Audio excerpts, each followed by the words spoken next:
The dish would return untouched. Every day, the same silent ritual. The maid would collect the dishes with her eyes downcast, take them back to the kitchen, and no one would say anything. The white rice, molded into a star shape by a chef hired from Sao Paulo, would cool on the imported porcelain while the boy sat, hands in his lap, staring at a fixed point on the wall.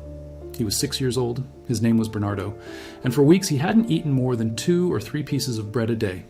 The mansion sat atop a hill in Campos de Jordão, surrounded by pine trees and a silence that wasn't peace. It was emptiness. It had 18 rooms, 5 bathrooms, a heated pool that no one used, and a rose garden that no one smelled.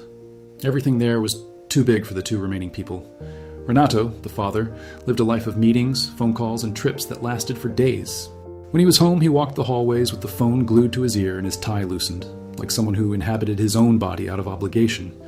Bernardo was a thin boy with large, dark eyes who almost never spoke. He didn't cry, he didn't scream, he didn't ask for anything.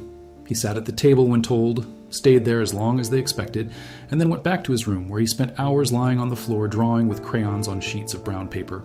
He always drew the same thing. A woman with long hair, open hands, floating in a sky he painted yellow. His mother, Helena, whom he had died in a car accident 8 months earlier on a wet road, returning from a doctor's appointment on a random Thursday afternoon. Since then, Bernardo has stopped eating. Not all at once. It happened gradually. First he refused meat, then vegetables, then beans, then anything with a strong color or smell. He would accept bread, sometimes a biscuit, sometimes a glass of milk, which he would drink halfway. Renato tried everything.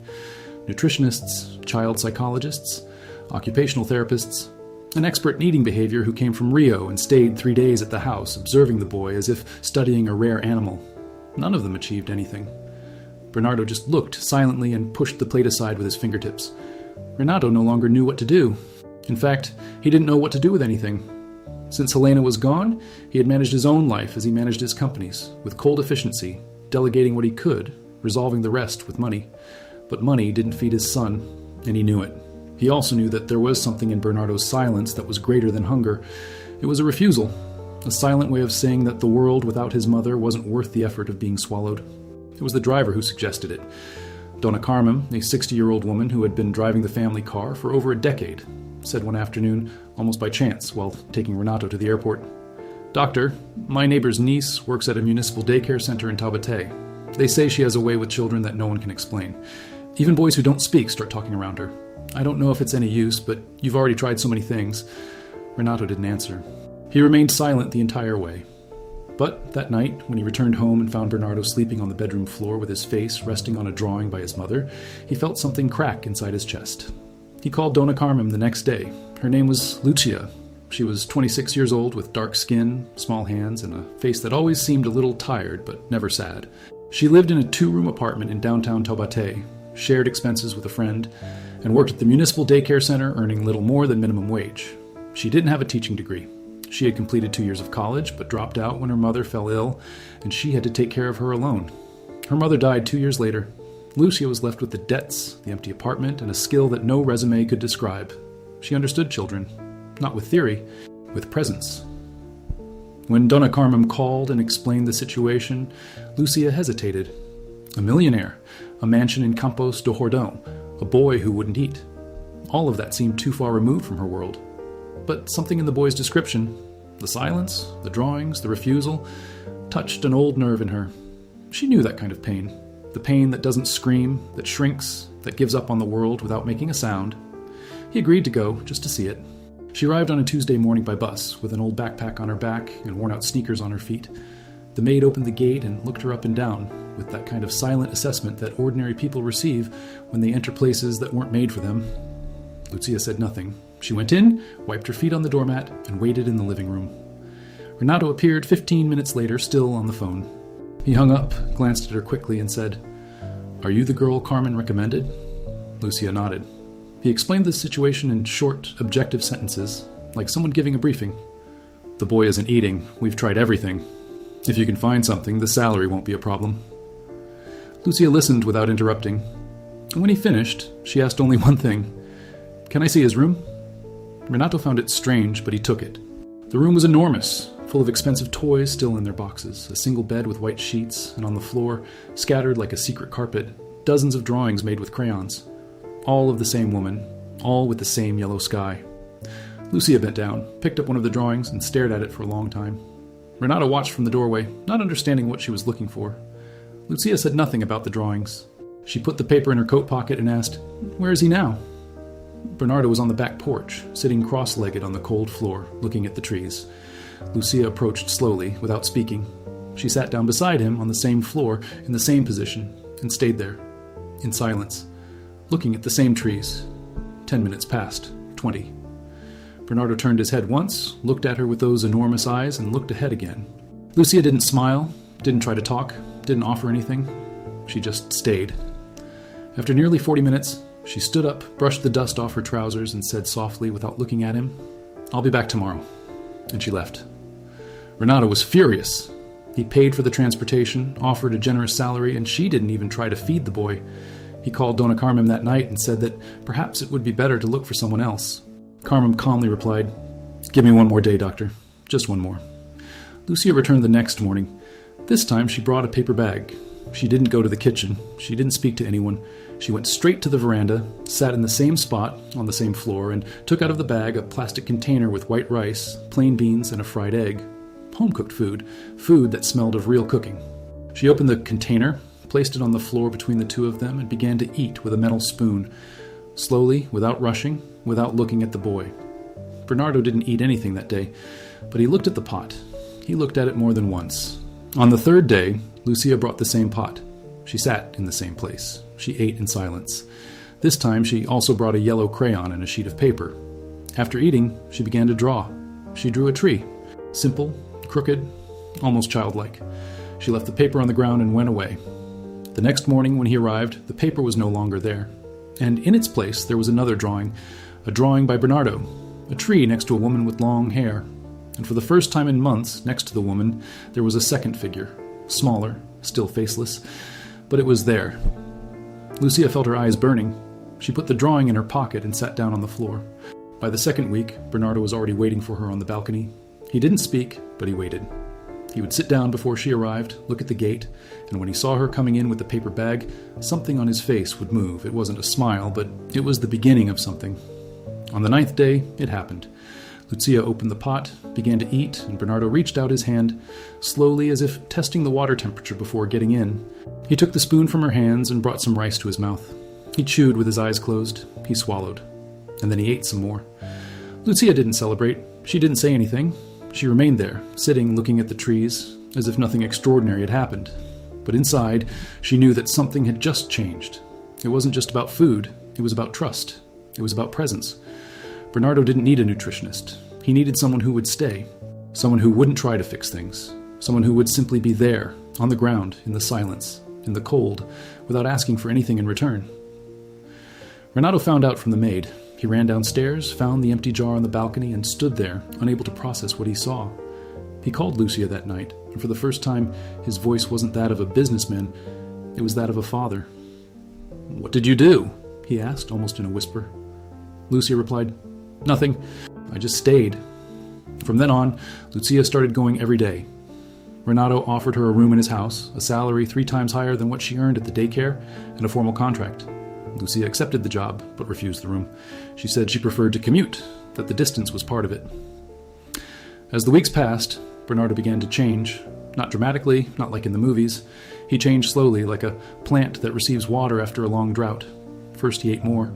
Then he began to speak, short phrases, almost whispered, which Lucia listened to attentively as if they were poems. "The tree is cold. The sky is less yellow today. Are you coming back tomorrow?" Always that last question, always with the same fear in his eyes. And Lucia always answered the same thing. "I'll be back." Bernardo began observing her from afar, at first with professional curiosity, then with something he couldn't name. He noticed that she never raised her voice, that she took off her shoes before entering Bernardo's room. That when the boy drew, she sat beside him and drew too, without correcting, without praising excessively, without turning it into a pedagogical activity. She simply existed beside him. And that, in some way, was enough. One night, Bernardo went down to the kitchen and found Lucia washing the pot she had brought from home. It was almost 10 o'clock at night. She should have left hours earlier. "Why are you still here?" he asked. Lucia dried her hands on the dish towel and answered without looking at him. "Bernardo asked me to stay until he falls asleep. He had a nightmare yesterday." Renato leaned against the doorframe and remained silent. For the first time, he looked at Lucia not as an employee, but as a person. He saw the weariness in her shoulders, her short nails, the blouse washed so many times that its original color had faded. And he also saw a firmness in her eyes that he didn't find in any of the executives he negotiated with daily. A firmness that didn't come from power, but from something older, something that he, with all his money, hadn't been able to give his own son. That night, Renato didn't sleep. He sat on the bed, staring at the ceiling, trying to understand when he had lost control of everything. Helena was gone, and he reacted in the only way he knew how, working harder, earning more, buying more. As if prosperity could fill the hole she left. But the hole wasn't his. It was Bernardo's. And Bernardo didn't need money. He needed someone to sit on the floor. Weeks turned into months. Bernardo was already eating all his meals, still preferring the simple food that Lucia brought from home, but he would now accept what the cook prepared, as long as Lucia was nearby. He started talking more. He began to laugh occasionally, a soft, somewhat wary laugh, like someone relearning the way. He started running around the garden, getting his knees dirty, asking to go to the park, drawing things other than his mother. Now he drew trees, dogs, clouds, and a new figure that appeared on almost every piece of paper, a woman with her hair tied up and small hands that he always painted blue. Lucia never asked who the blue figure was, but she knew. Renato started coming home earlier. He canceled meetings. He refused business dinners. He made up excuses to stay. He told himself it was for Bernardo, that he wanted to be there for his son's recovery, that it was a father's responsibility. But I knew it wasn't just that. I knew there was something in Lucia's presence that reorganized the atmosphere of that house, something that made the enormous room seem less empty, something that made the silence way less. One afternoon, Bernardo was drawing in the living room when he looked at his father and said, with the devastating naturalness of children, "Dad, can Lucia live with us?" Renato looked at his son, then at Lucia, who was standing with her back to him arranging the crayons in a box, and felt his face grow hot.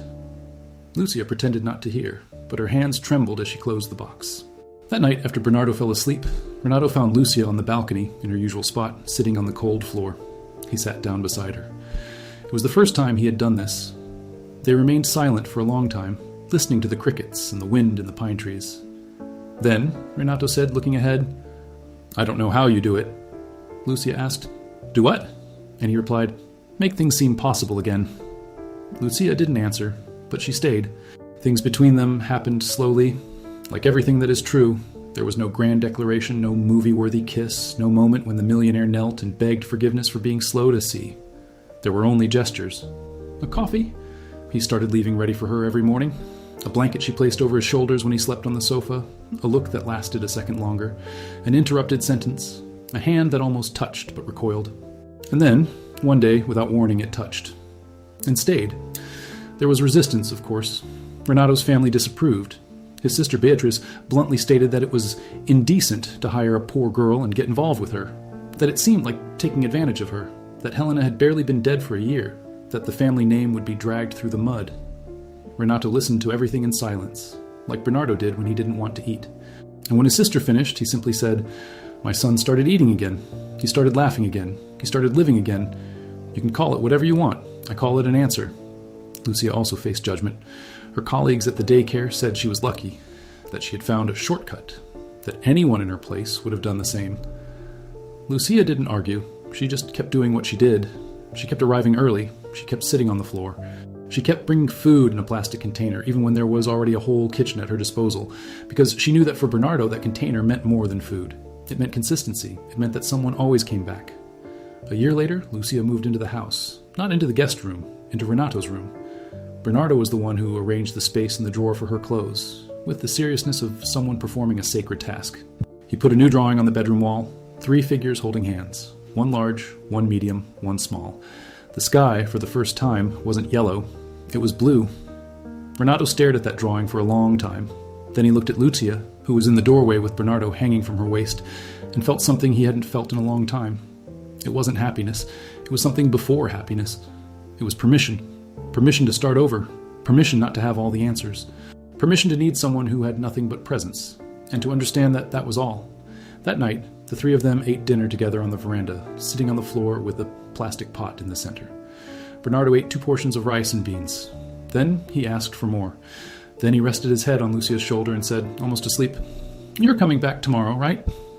Lucia ran her hand through his hair and replied, as always, "I'll come back." But this time, she added softly, looking at Renato over the boy's head, and I'll stay. The wind swayed the pine trees, the crickets chirped, the plate, for the first time in a long time, came back empty.